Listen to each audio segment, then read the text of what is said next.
Apa hukumnya alat musik islami dan musik islami? Macam mana alat musik Islam? Ini gitar yang buncitnya ke dalam islami gitu. Kalau gitarnya rata, ini gitar kafir gitu. Mana ada alat musik islami? Suling tak ada. Ini suling syariah, ini suling konvensional. Mana ada? Tak ada alat musik islami. Pokoknya al-ghina mithlul kalam. Musik lagu itu macam cakap. Kalau isinya baik, ya baik. Tapi kalau isinya tak baik, maka haram. Isinya baik. Rasul menyuruh kita menyantuni anak yatim. Bagus apa tak bagus? Bagus. Maka baik religi, mengingatkan pada mati. Nah, tapi kalau sudah mengajak pada bunuh diri, ngajak berzina, maka haram. Nauzubillah. Bagaimana cara masuk Universitas Al-Azhar Kairo Mesir, Pak Ustaz? Hafal Quran 3 juz, bahasa Arab, kursus dari sekarang, nanti 100 soal bahasa Arab. Setelah itu pula tesnya nanti sekitar bulan Juni, tapi pengumumannya bulan Mei sudah ada. Gimana cara mencarinya Pak Ustaz? Buka HP lagi. Dah, tulis di Google itu beasiswa Al-Azhar Kairo, beasiswa Al-Azhar. Inilah payahnya masyarakat, tinggal nulis ini pun tak tahu dia.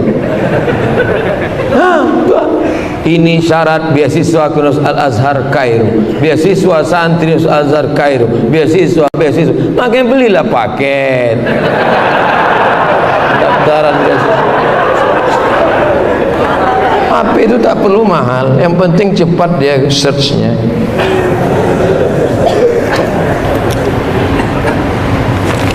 Siapkan Quran 3 juz, bahasa Arab, udah itu ikuti tesnya, mudah-mudahan lulus. 100 ranking 1 sampai ranking 100 ditanggung beasiswa. Yang 101 sampai berikutnya biaya orang tua. Tapi nanti bapak hanya tahun pertama itu aja ngirim duit. Biaya hidup di Mesir murah, $100 itu udah makan enak. $100 di tempat kita $1.400.000, baru uang kosnya aja. Di Mesir $100 udah makan cukup semua. 1 tahun pertama itu aja. Tahun kedua berusaha nanti cari beasiswa, IP-nya bagus. Saya tak tamat pesantren, madrasah aliyah. Tapi belajar selesai, tamat LC, habis itu ke Maroko MA, habis itu pulang, habis itu udah tua pun kuliah lagi. Sekarang saya masih mahasiswa semester 6. Saya seorang bapak, 3 orang anak. Mohon doa buat keberkahan keluarga saya. Nanti di akhir majelis kita sama-sama berdoa. Apakah ada hadis atau ayat Quran yang melarang anak-anak ke masjid sholat? Karena setiap dengar azan, anak saya yang bungsu selalu nangis minta ikut ke masjid. Tapi karena kurang ramahnya petugas masjid, terpaksa saya batasin. Ada enggak anak masjid? Nabi lama sujud sampai makmum di belakang heran, ini wahyu kok turun pas sujud. Setelah Nabi bangkit, barulah sahabat di belakang tahu, rupanya cucunya naik ke atas. Itu menunjukkan bahwa membawa anak kecil boleh, tapi cucu Nabi, tak macam cucu kita. Cucu Nabi itu tengoklah patuh, baik. Cucu awak macam hantu.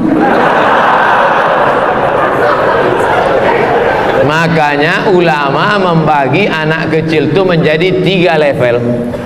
Anak kecil itu menjadi 3 level. Pertama namanya sobi. Apa namanya? Sobi. Di atas sobi itu namanya mumayyiz. Di atas mumayyiz itu namanya amrod.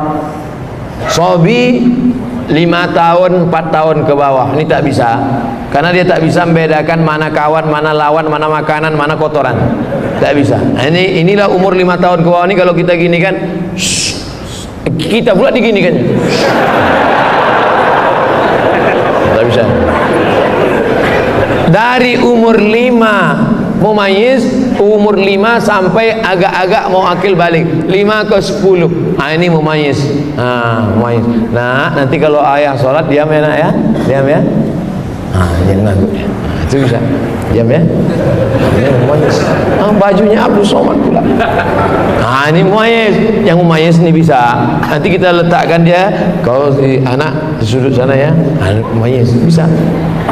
Yang amrod ini, amrod artinya udah hampir tumbuh bulunya tapi masih halus, bulu janggutnya masih halus.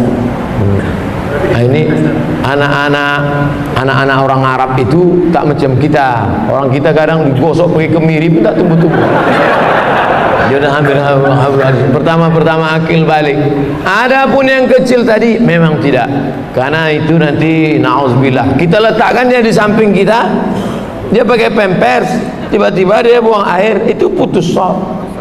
Kalau kita letakkan di tepi sana, dikacaunya pula bapak tu sebelah.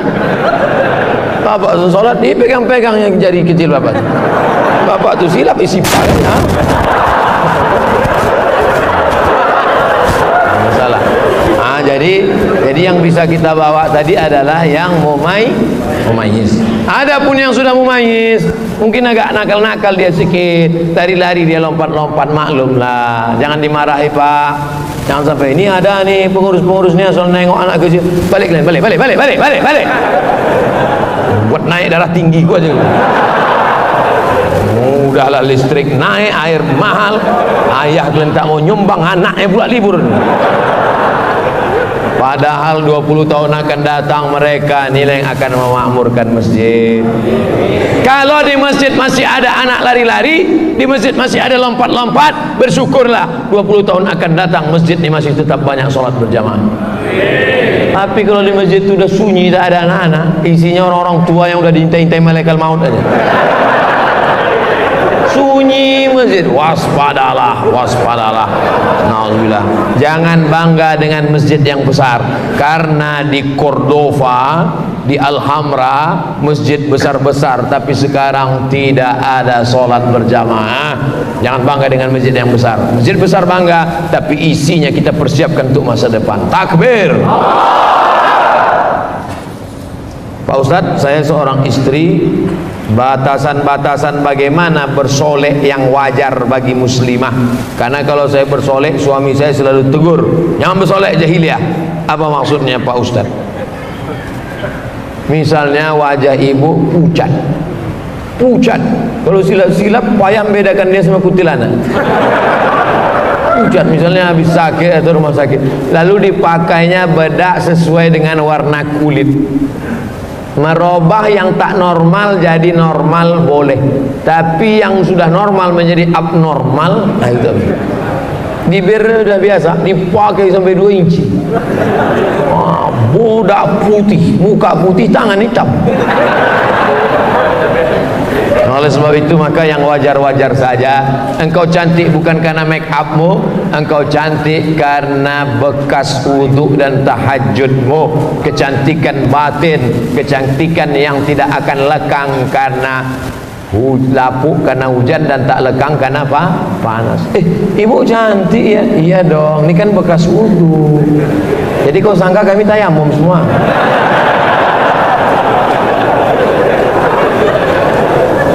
Jangan bersolek-solek jahiliyah, karena sebenarnya orang yang bersolek itu adalah dimainkan setan. Wala udillannahum, kusesatkan mereka, wala umanniyannahum, kubuat mereka berangan-angan, berhalusinasi, berimajinasi. Aku yang paling cantik, aku yang paling mancung, aku yang paling putih, aku yang paling, padahal orang nengok biasa aja. Berhalusinasi, berimajinasi dengan pikirannya. Oleh sebab itu maka perempuan lebih baik menutup wajahnya pakai cadar. Tapi kalau tak sanggup pakai cadar, pakai hijab, wajahnya biasa-biasa saja. Bagaimana kalau saya selalu takut akan kematian? Takut karena amal ibadah belum banyak, takut anak-anak putus sekolah atau terlantar. Manusiawi. Takut mati karena amal belum banyak, maka perbanyak amal. Takut nanti kalau mati anak belum belajar agama, maka bawa anak masukkan pesantren. Positif. Tapi kalau takut sampai stres depresi, itu berarti diganggu jin. alladzi waswisu fi. Kalau sudah kena itu obatnya adalah ruqyah. Ruqyah sendiri tak bisa Pak Ustaz, tak bisa. Kadang kita pun diganggu setan tak kuat, minta ruqyah sama orang yang kuat, datang ke ruqyah syariah, ustaz-ustaz kita yang imannya kuat, yang zahir batinnya kuat.